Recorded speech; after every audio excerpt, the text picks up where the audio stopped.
that if you are a pastor or parish leader listening to us, you're like, oh my gosh, this is so much. Our parish will never get there. What is your advice to somebody who wants to start the journey of renewal? Have you ever tried to run a marathon? Once. How did that go? In Shanghai. In Shanghai. Bad idea. Had you trained for it? I did not. So maybe a big learning that you had from that was like, if I'm gonna try to do something as strenuous and as physically demanding as running a marathon, I probably should start small, and I should train and build up to something. Welcome to Magnified Ministry Podcast, the podcast dedicated to inspiring, encouraging, and equipping parish leaders to build thriving missionary communities in today's rapidly changing world. This is the Magnified Ministry Podcast. Welcome back to the Magnified Ministry Podcast. I'm joined by my co-host, Father Peter, and we got a fun show today. Marco, so one thing that as more and more people are listening to the podcast, thank you so much. Would you just take a moment and frame, because the whole idea behind this podcast is that we help the church leaders to recognize that we are in a pre-Christian culture, not post-Christian anymore, but pre-Christian in the West. And therefore, that's a great opportunity for the church to engage people, especially young people, Gen Z, Gen Alpha, in faith conversation and in faith period. So tell us a little bit about this whole idea of pre-Christian culture. Right. It's very simple.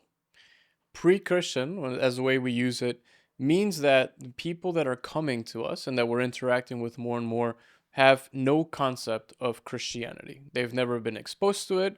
They really haven't explored it. They've probably never even walked into a church. That's what we mean. And the reason why it's pre-Christian is, well, think about it in that way. There was a time in history where there were many, many, many countries, many, many regions that had never experienced anything remotely Christian, right? And so that's what we are referring to, right? Is there's people, individuals, groups of people that are coming to us with that same lived experience, or having no experience, no exposure to the Christian faith or to the story of Jesus. And I think the difference also, if I'm not mistaken, is that in a post-Christian culture, people are biased against Christianity, organized religion. And we've seen it a lot in studies around millennials who said, I'm spiritual but not religious, right? And this big idea of vague spirituality started growing. And yet now you have Gen Zs appearing, and what Bible Institute say it's a quiet revival, right? Yep. Of 12% more young people year over year attend campus ministry in this country than last year. And I mean, that's incredible. Yeah. I was just actually reading a statistic a few weeks ago about the church in Belgium, that, church in Belgium just went really straight down in attendance. And for the first time this year, it's something like 3.4%. The church attendance in Belgium is up. So you see it all across Western Europe. There's this awakening. For some crazy reason, God is showing us incredible favor and stirring people's hearts toward Jesus again, toward Christianity. But it's in a pre-Christian world, people don't even know what that means. And so it gives us this freshness of the encounter when people say, just tell me, what are you about? Where are you going? And what this whole thing is about. And I keep thinking about what Katie Buck said a few weeks ago when she joined us on a podcast. She said, no one would get on the bus without knowing where bus is going. And think about it as a church leader about your parish. Do you know where your parish is going? Do you understand your strategy and your goals for upcoming year? So when people are joining you, they know what you're about. Do they know what you're about? People will not join the church unless people in the church are passionate about the direction the church is going to. I think that's a great stump speech, by the way. And I think there's two pieces in what you mentioned that I think are helpful framing for this conversation, right? And today we're going to be continuing the conversation that we started in prior episodes, not about the summer, but about what you do after the summer. That's right. And obviously the season that comes after the summer is the fall. And the fall here at St. Clement is a really important season of going deeper, right? Of taking the next step. Correct. Right? We said the summer is about fun and engaging, enjoying the outdoors, enjoying community. We've learned a new word I've from learned so many Caroline things. Williams. What did she say I that don't people know. do it? Cuffing season. I don't even know Yes. what that means. I still I figure. You said coughing, like Yeah, that's I what I don't think. thought I it don't. was. I think that's in the winter. That's the flu season or whatever. But But that's so interesting, right? That psychologically, people are moving on, looking for new relationships, new looking for connections, new new connections. friendships. And so They're the open, church has a great opportunity to say, make your new connections here. right? And be open. And I think that was what just been reflecting on is summer is about people are open, be there for them, so that when fall comes around and people are starting to look for what are they gonna do in the fall, right? That's not just watching college football or watching the sports or watching the Netflix, something that will give them life. Or the That's where, Bears, or if the you're in Bears, Chicago. you've got to start offering things that will help people go deeper, right? And we're going to talk about alpha a little bit more in the next episode with some guests. And that's a great starting point for people that are exploring. But over time, you have to offer more than just alpha. Absolutely. And you have to, it goes back to our summer conversation, where you have to be aware of who is in your pews. And something that we've learned from our friends in St. John's Parish in St. John's, Indiana, how convenient it is, St. John the Evangelist in St. John's, Indiana. And Father Sami is a very good friend of ours, and he's a brilliant church leader, incredible church leader, and very thoughtful pastor, and he has his own podcast, and you can visit their website. But something that they do beautifully is they actually point out to three distinct groups that we get in the church, right? So the first one is members, the second is believers, and the third one is disciples. And how statistics would around those groups would be, about 70% of a particular parish would be members, people who happen to be Catholic, period. And then there's about 20 some percent, maybe 2-3% of the church who would be believers. Those are the people who want to grow in their faith. They're intentional about going beyond Sunday experience. They are seeking to grow. And then you have this group, 5-7%, if you will, of disciples, of people who are saying, oh my gosh, Jesus transformed my heart. How do I help others to have the same level of transformation? And we as church people, we depend on that small group, and we desperately need to grow that group of disciples. Pope Francis called them missionary disciples, people who are on fire with Jesus, who have generosity and the right skills, because not everybody who's on fire for Jesus has the skills to share the gift of Jesus with others. And so that's what we want to focus today, our conversation on, is those three groups, and how do you minister in the fall to those three groups. And you could even say there's an extra group, which is guests, right? People that aren't even members of the parish. I would put them in a group, like seekers and members. I would put them together in one group. Cool. So I think that's what we want to talk a little bit more about, right? Like what are the pathways and what does it look like, right? And what, as an invitation, let's say that, let's actually just make it very practical, right? Someone's come to something here at St. Clement in the summer. They've come to some of the socials. They've had a good time. They've realized that the church people aren't weird, that they can have a real conversation, that they're not forcing anything on you, that the priests wear, cool socks, and that they're fun to have conversation with. Then what, right? Like, what are they going to get invited to? What possibly happens next? How do you think about that? Something that we talk about a lot during the summer sessions was this idea of vision carriers. And Caroline Williams also spoke about it. Next week, our Alpha guests will speak about it. Is this whole idea that you have to be a good listener to be a church leader. You have to really listen. We have this parishioner here at St. Clement who has been a parishioner for many years, Judy Leduc. She's one of the greatest listeners. Like, Judy really listens well. And I actually kind of learned a little bit from her how to listen better to people. And something that it's really incredible is when you have those conversations as a vision carrier, as someone who is in parish leadership, you start picking up what people are saying they're looking for. Oh, I am looking for community. I'm looking to make friends. I want to, just have experience of a parish. I never really belonged to the church. I went to church, but I never felt like I belonged. Now you say, oh, those are the seekers and the members. And so this is the group I should invite to, in our case, to try Alpha, because Alpha is all about community, belonging, first proclamation of the gospel, learning about how faith applies to your personal life. So that's first group, right? And you might have another conversation with somebody else who approaches you and they said, I really always wonder about the Bible. Like, I really want to understand, like, what's in the Bible. I actually never read the book. It's on my shelf, but I know what's in the book. And or you say, I know we have 7 sacraments, but I'm not sure they really affect my life at all. Well, then in our case, those are the beta courses that we run here at St. Clement together with Alpha. So those are the teaching courses that teach you more about Bible, teach you more about Catholic faith, teach you more about Jesus's teaching. And so they are invitation to deepen your personal and communal experience of faith.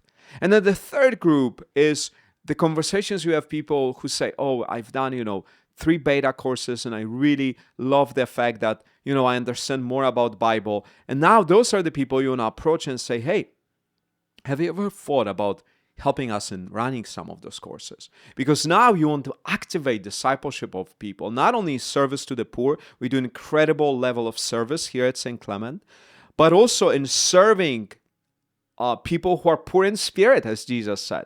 Not only feeding the hungry who are physically hungry, but also feeding the starving generation of people who don't know Jesus. And so that's the third group you want to target and say, okay, those are the programs that we have for you. And our life faith sharing groups are that. And our leadership training, so ways in which we invite people to really focus on what are the unique skills and talents they have in order to grow the kingdom of God.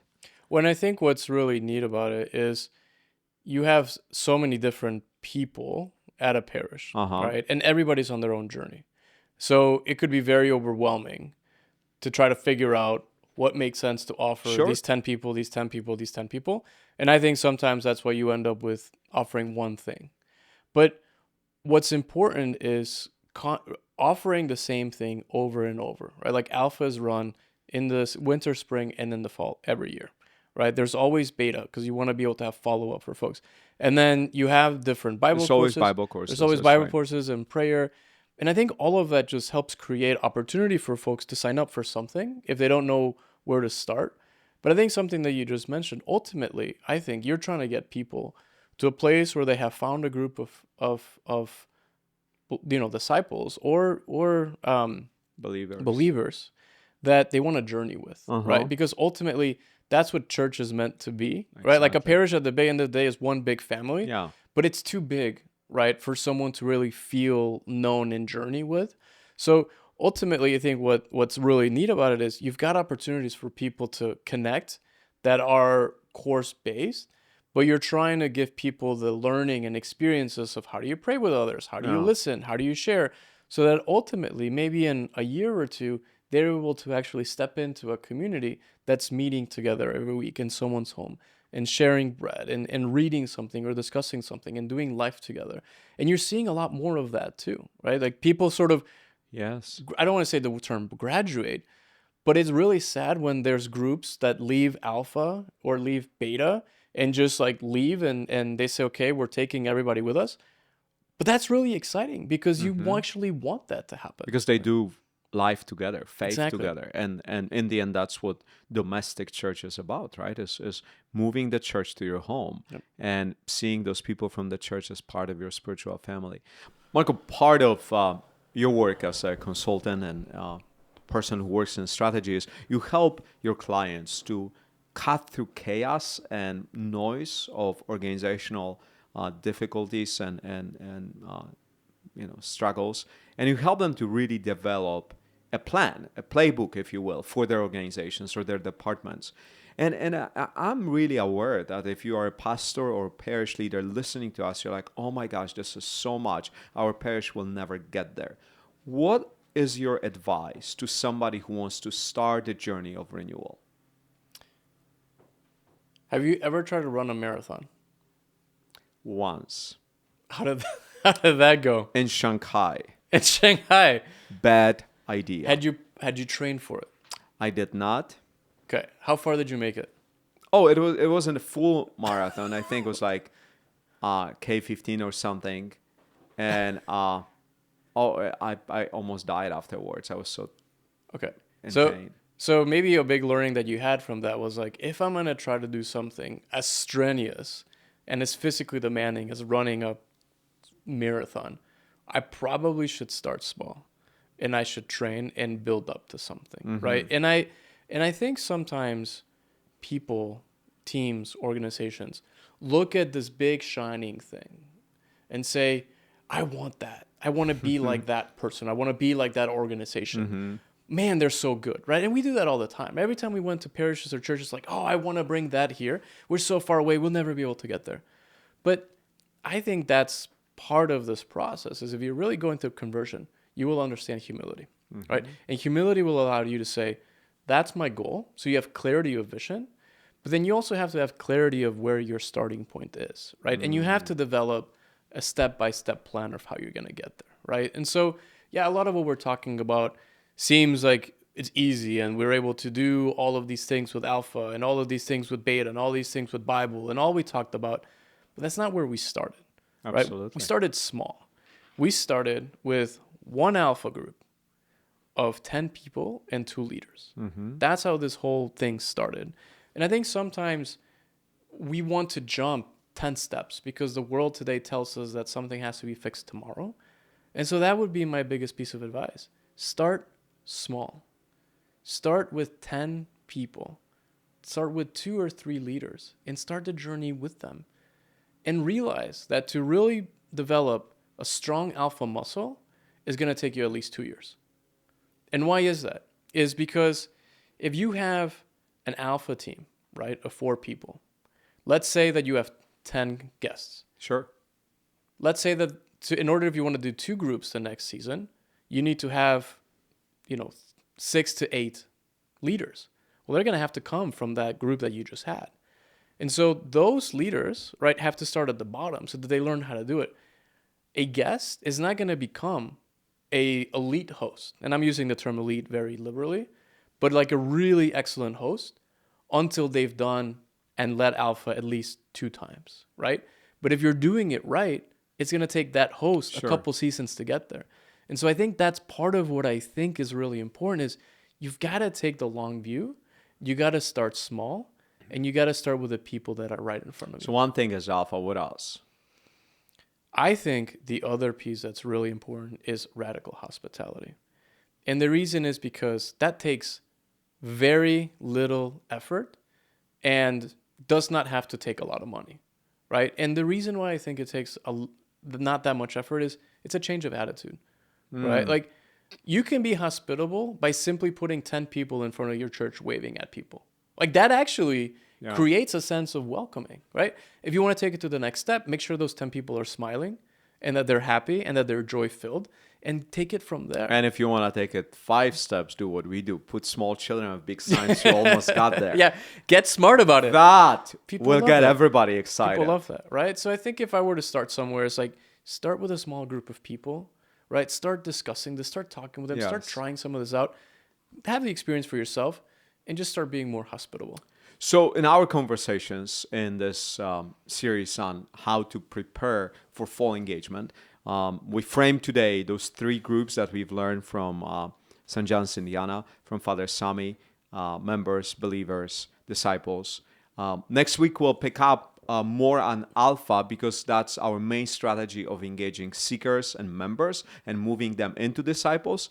And then the following week, we will do a little bit more conversation around how do we disciple people and how do we empower them to be like Caroline. Maybe we'll invite Caroline again to speak about her discipleship because now she is running courses and we have parishioners. Emmanuel, who is a Jesuit scholastic, who is our parishioner, he just recently ran beta course on Bible and virtues in the Bible. And so you start seeing people being activated. And so we will cover this conversation of how do you activate people into active discipleship in the church. So we cannot wait to be back with you to have this conversation and to see where the Holy Spirit is leading us next. Let's do it. We'll see you in a couple of weeks. Bye.